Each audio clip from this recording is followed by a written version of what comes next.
Well, my guest today is Stephen Curtis Chapman. Welcome. Thanks. It's good to have you. Been a part of around the church a lot of times through the years, but yes, it's a treat to have you back. We were talking a little bit before we started this formally, and you were talking about how you got into music in Nashville. Mm-hmm. Feels like to me everybody in the music business starts doing something else than what they end up doing. Right. You know, playing something or sweeping or cleaning something. Yeah. So tell us a little bit how that happened. Well, my first job in Nashville was at an amusement park called Opryland, USA. And, I remember Opryland. You remember Opryland? Yes. Yeah. It's been gone for a few years now. I liked it better than the mall, honestly. I know. They turned it into Shopryland, we used to call it. Yeah, when they got rid of the park. And it had a few rides, but it was known for its live music and had awesome live music shows all around the park, country music. And, you know, they had a 50s show that a lot of artists and a lot of musicians that went on to play professionally. I was in a country music show just out of high school. I graduated from high school in 1981, got a summer job at Opryland with my brother, and I was in a show with guys that went on to start the group Diamond Rio, Marty Rowe, and all those guys. Had great success in country music. And so I've known continued to stay in touch with folks that got their start there over the years. Shonda Pierce, I was in a show in the country music show with Shonda Pierce. Shonda still sounds like Miss Minnie. I know, she does. She did Minnie Pearl. That's right. She did Minnie in the show that I was in. And then sang on the Grand Ole Opry when I was 19 for the first time. Got a chance to perform in the Opry, which was a big deal growing up in Kentucky, where I did bluegrass music. It was the earliest music I learned from my father, who's a great, brilliant musician and owned a little music store. Still owns it, actually. My dad's 80 years old, cool. And teaches guitar lessons in Paducah, Kentucky, still every day of the week. So is that where you got your love for music? Yeah, for sure. From my dad and mom and brother. I grew up singing with my family in church, singing Bill Gaither songs, you know, and hymns, and just loved music. Grew up loving music, and really when I was about when I was 7 years old, my family really had God made a real transformation in my home. My dad had grown up without a father, and so we would go to church because we were in the buckle of the Bible Belt, you know, in that part of the country. But it wasn't really anything that, you know, impacted our life at home. My dad played music on the weekends with his buddies, and so he was not usually in church with us. But we had a little revival that swept through our church, our little Olivet Baptist Church in Paducah, when I was about 7, and I saw a real transformation happen in my home. I just kind of observed it because I was so young, and what I really saw was just something starting to change in my home. I grew up with a lot of fussing and fighting with my dad, not having a father and not having any clue how to be a good dad or a husband, but a really great heart, a real tender heart, but just no tools, you know, and a lot of shame and all of that. And so I really saw, and it was really prayer. I would hear my dad, you know, get on and gather us around and hear him talk to God like he was just talking to a friend and say, God, I don't know how to be a good husband, a good father. What a gift. You show me how to do that. And it was a tremendous gift. And then, so music kind of came into that for us. So we started singing in church. We started singing songs about our faith. And so it was a real gift and something that still get to sing with my dad occasionally, which is one of my favorite things in the world to do, is to get to gather around with my dad and my brother and still sing some of those great old songs. My last album was a bluegrass album that my dad and brother sang on with me, in fact. So it was pretty special to get to do that. Well, I know Paducah because my family is in Missouri, so we travel through there to get there. Absolutely. But Jason Crabb was here a few weeks ago, and he is from Beaver Dam, Kentucky. Yeah. How far is Beaver Dam from Paducah? It's about an hour and a half, something like that. Yeah, there's a truck stop. There's one stop. Whenever you were going to a certain part of Kentucky, all I remember it was Beaver Dam. Was if you could make it there, you could stop at this little stop and get your snacks and get whatever you needed to make it the rest of the journey. It was kind of the oasis in the middle. So that's what Beaver Dam's known for. How to truck stop your way through Kentucky. We could write a travel guide. Yeah, I know. Yeah, there's only one, I think, at the time. So they've got 3 now. So that's good. Awesome. Well, I know, you're talking about your dad and his influence, but your family has been a big part of your journey. Absolutely. And that's, tell us a little about your family, your kids, and what's going on these days. Oh, yeah. Well, we have, as my wife likes to say, 3 natural and 3 supernatural children. We have 3 that were born to us. My wife and I have been married 36 years, and our oldest daughter, Emily, is 33.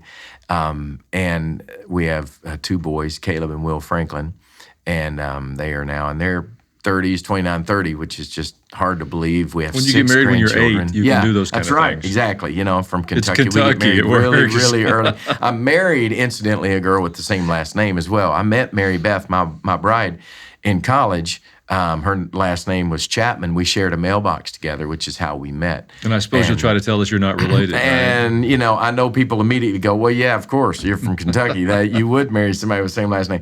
But it is not, no connection. As far as we could tell, anyway. We didn't look too deep, but we looked deep enough to figure out that we were safe.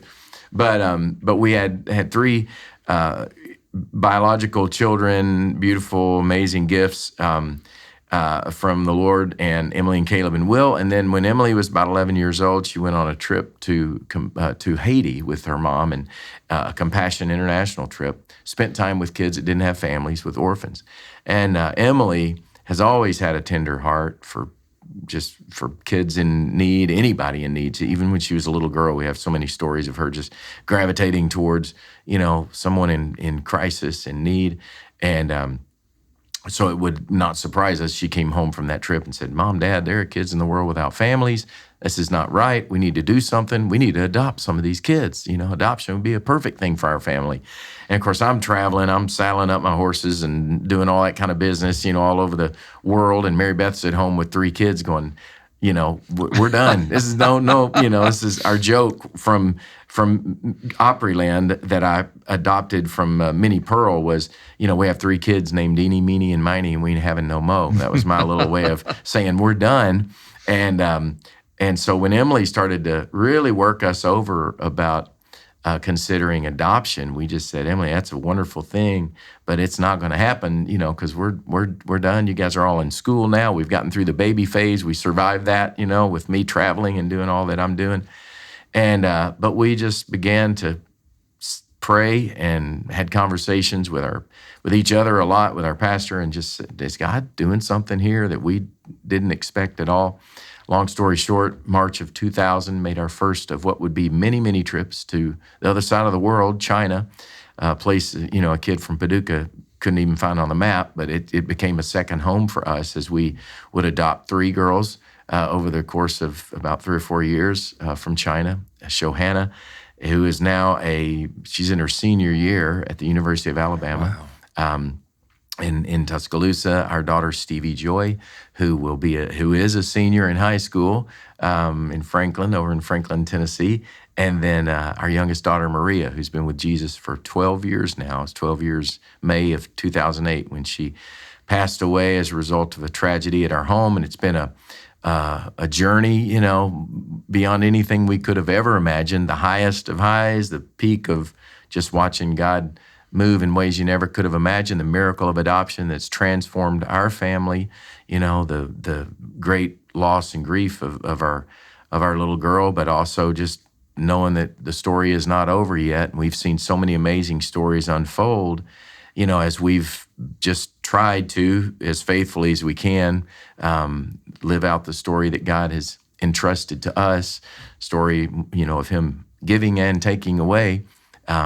But we have, out of our story, we were able to also begin helping other families through an organization my wife and I started called Show Hope. It's been able to help almost 7,000 families in the process of adoption by giving adoption aid grants, helping families financially, just basically trying to reduce the barriers. A lot of folks who really feel called to adopt just hit a wall, a barrier, particularly of the cost. And so we've been very, very blessed to be able to be a part of many miracles now out of our own story. So it's You've been such a strong voice for adoption and for life in our country and in the church and around the world. I mean, you've made a huge impact. You built a house in China? We have a place called Maria's Big House of Hope that we funded. I love it. Yeah, it was named after our girl, Maria, after she came from China into our family. We had her for 5 years this side of heaven. And when she passed, we had many people just pouring love on us, and we said, we don't need more flowers. Let's set up a fund through the work of Show Hope that could do something, maybe specifically in China, to help children that have some medical needs that are orphaned because of that, and are probably not even going to be able to be adopted because of their having these medical issues, and so we have been able, for 10 years, we were able to do an amazing work there through the work of Maria's Big House of Hope and 4 other care centers that we funded through the work of Show Hope. As no one would be surprised to know, things have changed dramatically with our relationship with China. A lot of geopolitical concerns that caused us this past year to have to go through a very difficult, but was very clearly God kind of directing us to not be able to continue that work specifically in China, the care center work that we were doing. So now that's begun to shift into caring for we know of almost 1,000 children who were adopted that were cared for through our care centers in China. There are many more. We were able to care for probably about 3,000 or 4,000 while we were there. Many most of those lives were saved as a result. And also just the care of children in China. We know of stories specifically where many who came from even the state-run orphanages would come and visit the work we were doing because we were doing it so dramatically different than the typical care that children there would receive. And so I just believe the story is far from over. We'll only know in heaven all that God was doing through the work that we got to be a part of there. But we do know of almost 1,000 little ones' lives that were rescued and changed, and now their ripples are going out through those lives into the families and the communities and the churches that those kids are now growing up in. And so we've got some exciting new opportunities through that work, continuing to help families, support families that are on the adoption journey, just to inspire them, encourage them, and help them with the cost. And then our daughter, that Emily, who started the whole thing with her prayers when she was an 11-year-old girl, now at 33, almost 34 years old, is our executive director of Show Hope, went off, got her master's in theology, and has this amazing education and this passion. And so now she serves the very work that God used her in many ways to get started. And so now she's doing amazing work, just even advocating for children and for life in these incredibly challenging times that we're finding ourselves in, even in our own country now. She just has this incredible voice and real gifting to be able to engage people with the work of just caring for kids that are in need. And so That's awesome. It's a beautiful thing. Yeah, we're watching God do some amazing things beyond what we ever could have asked or imagined, which is what He promised He was going to do. Sounds like God. Yeah, It really does. You know a little something about that, I think, from what's going on around here. We do, but your advocacy for families and children in life has been such a powerful voice. I thank you for it. Absolutely. You talked about the changes that have taken place in the last year or so. I think 2020, in my lifetime, there's never been a year where there was so much change that we've been pushed through. We've got an expression we use. It's a 2020 plan. That means we change it 5 times, and whatever we end up doing, we did on 24 hours notice. Yeah, exactly. That sounds right. And most of what we're walking through, we didn't expect, and I really didn't expect it to last this long or the confusion to be this deep. Yeah. We have to be overcomers. Yeah. Absolutely. And I was thinking about you coming this weekend. I thought if anybody I know has lived that life as an overcomer, it's you. Because, I don't think we'll know the full story till we get to heaven. Absolutely. On this side, we have to trust God sometimes. Yeah. And I don't always like that. I didn't like what my parents said because. No kidding. Yeah. And I don't like it sometimes when my Heavenly Father says that. Yeah. I think for everybody, we're having to learn this year because we've had to give up plans and realign things and listen to the Lord more carefully. Do you have any lessons on being an overcomer you want to share? 2 or 3 things that help you and your wife and your family? Or we have so often said, we feel like we can tell people as parents and maritally when people ask, and like we could tell you a long list of things not to do and how not to do it because we've made every mistake you could possibly make. We really are. Living proof that God's grace is sufficient. But it's, I think the lesson is it's only sufficient. It is in and of itself is fully, completely sufficient, but we will only experience it if we'll lean into it, if we'll fall into it, because the sufficiency of His grace depends on us receiving it and really trusting it. Because we've done both. We've had plenty of times where we haven't trusting more in our own understanding instead of that great verse that my mom, she yelled it out to me on my way to the school bus every morning. It's the one memory I have as a kid, was my mom, as I'm running down the half-mile drive that we live way out in the country, trust in the Lord with all your heart, lean not on your own understanding. That verse just ingrained, and just really, doing that. I was thinking about this, today a little bit for some reason driving out here, because trust, we're all learning, as you said, so much more, or I pray we are, about trust. We're learning one or the other. We're learning more about fear, or we're learning more about trust during this season. And we've had opportunity for both. We've had no greater opportunity for fear and question and concern, being in my business and the music business. Is what's the future? Is there going to be a future, or is this ever coming back? And what's all that going to mean? And so you're either going to, just fall into fear, or you're going to fall into really trusting and leaning not on your own understanding. And I was thinking about how I watch my grandkids now.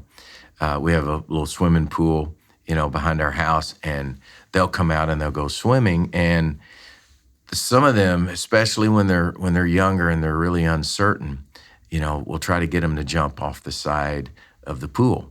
And you'll say, "Come on, I got you. I will not let you go under or go to the bottom." Now, you might go under for a minute and you might be scared, but that's, you're going to learn, but will you trust me? And inevitably, they always want you to keep moving closer and closer. Well, come here, closer, come closer, till finally, they really want your hands to be holding their hands, or your hands around their waist when they jump in. And I was just thinking about that analogy, because so often that's how I am with God, and God's saying, "Will you really trust me?" It's like, "Well, God, I need a little more info. I need a little more tangible, presence. I need to know, that you got me." And as we know, a lot of times God, we got a lamp for our feet and a light for our path. It's not a floodlight. It doesn't shine the next 20 miles. As you said, it may shine the next 24 hours. Maybe, if you're lucky, it might shine the next 15 minutes. Will you trust God with that? And I've learned a lot in this last few years about remembering. And I think that's one of the things, a big key thing for me, is just looking back over my shoulder and continuing to remember. It's what God told us to do at the beginning of the story. He was telling the Israelites, build these stones of remembrance, Ebenezer stones, build these memorials that you can go back to, because you will forget. And if you're just looking ahead, if you're looking at the size of the army, if you're looking at what's ahead of you, you're probably going to freak out, and you're probably going to crumble under it and go, "There's no way that we can do that." That's why you got to have these places you'll go back to. Songs for me are that. They're my stones of remembrance. And I go back and say, God showed up here and I wrote that song about it. Remember that. Don't forget that. And then let's take the next step, trusting that God is the same yesterday, today, and forever. I love that idea about remembering, because I think you're right. We get caught up in the moment and pushing forward and wondering about what's next. Yeah. And we lose sight of those places where God has been so faithful. Mm-hmm. I'm guilty on that point. Yeah. We do a Bible reading plan here as a congregation, and we're in Job. I'll be looking forward to getting finished with that. Yeah, no kidding. We just read Nehemiah, and at the end of Nehemiah, Ezra comes back, and when he stood up, he was giving the people instructions to celebrate the Feast of Tabernacles. And he says, "You haven't celebrated it since the days of Joshua." Well, the Feast of Tabernacles is, if you go to Israel today during the Sukkot, they build these little huts out on their patios and in the public squares. It reminds me of when they were coming through the wilderness. Yeah. And it surprised me. I don't know how many times I've read Nehemiah, but that as soon as they got into the Promised Land and got their inheritance, they stopped the celebration that God told them to never stop. Wow. And I thought, I was so busted. Yeah. Because I do that. I tend to just gobble up the blessings of God and then, make my plans for what's next. And this year has made us all stop a little bit and remember the things we're thankful for and the faithfulness of God. He has a future for us. Absolutely. I remember when the Christian music business in Nashville was the record companies were sprinkled up and down Music Row, and everybody was making vinyl, and Oh yeah. digital music came along. It was going to kill the music business, and Yeah. lo and behold, you survived. And Yeah. I think you're going to survive 2020 and COVID-19 too. I think so too. Yeah, I'm looking forward to it. Yeah, it's gonna be good. Yeah. Stephen Curtis Chapman has been a fixture in the Christian music business as long as I've been a pastor. And I thank you for that. Yes. Steadfastness and faithfulness does not happen automatically. You have been so consistent. I really hadn't stopped to pay attention, but I looked at the numbers today. 25 albums, 5 Grammys, 59 Dove Awards, more than anybody in history. That's what they 7 say. times I don't Artist know, of the believe Year, it. more than 10 gold or platinum albums. Wow. Made me tired when I read the list. Yes, it does make me kind of a little tired as well. But that's about hard work and perseverance. That's not just about gifting. That nobody just brought that to your house. And I think if anything this year is requiring of us, it's a willingness to work hard and persevere. I wanted COVID to go away after 2 weeks. Yeah. Go home for 2 weeks, and the curve will flatten, Absolutely. and we go back. Yeah, totally. And I didn't wake up in that world. Yeah. So we're having to persevere. So come talk to me a little bit. How do you do that? Because you've got to keep reinventing yourself and writing new music, and the genres change and the companies shift and delivery systems. Yeah. But you're still honoring the Lord. Yeah. Yeah. I think, I was blessed. I grew up mentioned my dad, and, a great work ethic, and thankful for that. I've tried to pass that on to my boys. They did not like it at all when I would, give them about 15 minutes of Game Boy or whatever the game was at the time, and then say, now we're going to go to work. And their work a lot was in music because they loved music. But I said, this is not going to just happen, by just kind of every now and then dabbling. It's going to be, if this is what you want to pursue, we're going to work hard at it. And my boys are amazing musicians now. And it's one of my favorite things to hear is my son, Will Franklin, who loves sports, loves all kinds of games, and plays basketball. But I've heard him say to others, now he's 29 years old, and say, one of the best things my dad did was, not let me play video games when all my buddies were, for hours on end, and said, no, we're going to do, we're going to learn to work, and we're going to work hard, and, study to show ourselves approved, and, all of those things. And so I think that was some of it instilled, from an early age, I love that notion. From my dad. You can't just dabble at it and think you're going to be a success. Yeah. I think we treat God that way. Yeah, absolutely. We think we go to worship service if it's convenient, or read our Bible if I got a minute. Yeah. But our faith will evaporate if we do that. Yeah. There's an effort in it. Yeah, Whatever absolutely. we pick up to do. I remember, and related even to music, because I think creativity, can a lot of times breed sort of, the idea of working hard at it. It's like, well, it's a creative gift, and but I was, one of my early mentors was Bill Gaither. I was incredibly blessed. I mean, who gets that? I grew up, with singing his songs in church, and then I make a little recording of some songs I've written when I was in high school, and somebody that I meet along the way while I'm performing at Opryland USA takes a cassette tape. Some of you are old enough to remember what those were. Takes a cassette tape of one of my songs, a couple of my songs, to Bill Gaither. They end up in his hands. I end up getting a phone call from none other than Bill Gaither saying, hey, I think these songs are pretty good. I'd like to talk to you about, your songwriting and publish some of your songs. And that's what led to me having the opportunity to do what I've been doing all these years. But I remember having conversations even with Bill in the beginning, and he would say, with songwriting for me, it ends up being about 10% inspiration, about 90% perspiration. He's like, you got to have the inspiration. It's got to start there, but work hard at your craft. It's a craft. God's given you this, this gift. If He's entrusted a gift to you, He's also, entrusted to you, if you'll, work hard at it, there is something that comes with that. It's very scriptural. It's very biblical. That we're to study to show ourselves approved, and work with what God's given you. Do whatever you do, for His glory. And my dad used to say that when I was a kid. Even with music, we'd sit around our kitchen table, and we would practice and rehearse over and over and over again to sing in church on Sunday morning. And we're like, Dad, we're singing in church at Olivet Baptist Church. There's 50 people out there, and most of them can't hear anyway. They're older people. And my dad would say, if we're going to do this for the Lord, we're going to do it with excellence.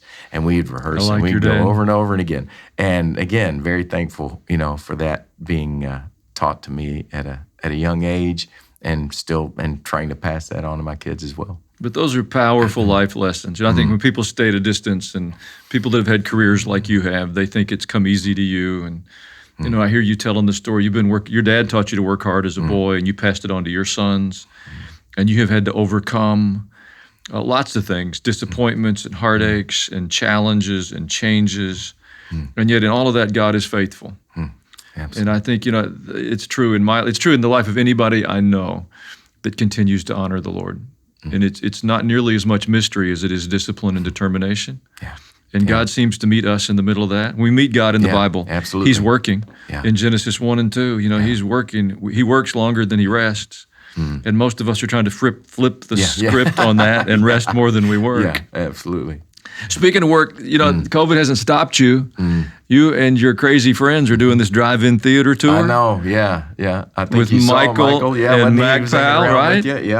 Yeah. It's just desperate times. You got to figure out a way to make it work, because we were all so desperate to just be able to play music and encourage our friends. We need it, more desperate for truth. And that's a thing, I was talking about with my buddy Stephen Taylor here earlier. Just this time that we've been in is so, the truth has become so hard to discern, because you cannot tell. You read something, it's presented as truth. You hear it on the talking heads on your television saying, this is what it is, here's what's happening, and then you turn the channel one button over, and you're going to get a completely different truth. So I think in that, the desperation for truth, to be able to just sing and celebrate what is most true. It is true that we are in a dark time, and there is great, pain in our world, and there's dissension and fighting and all of this that's going on, and there's this virus that's terrifying. People's lives have been devastated by it.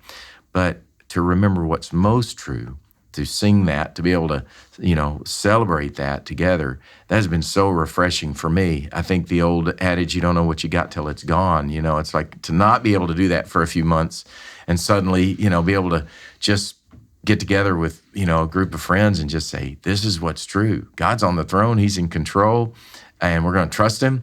We're going to worship Him, has been so good and so refreshing. So we're trying to figure out a way to keep doing it, because, we can't do much else right now. Well, it's awesome what you're doing, but you're right. In an age of propaganda, because that's the label I've kind of fallen on.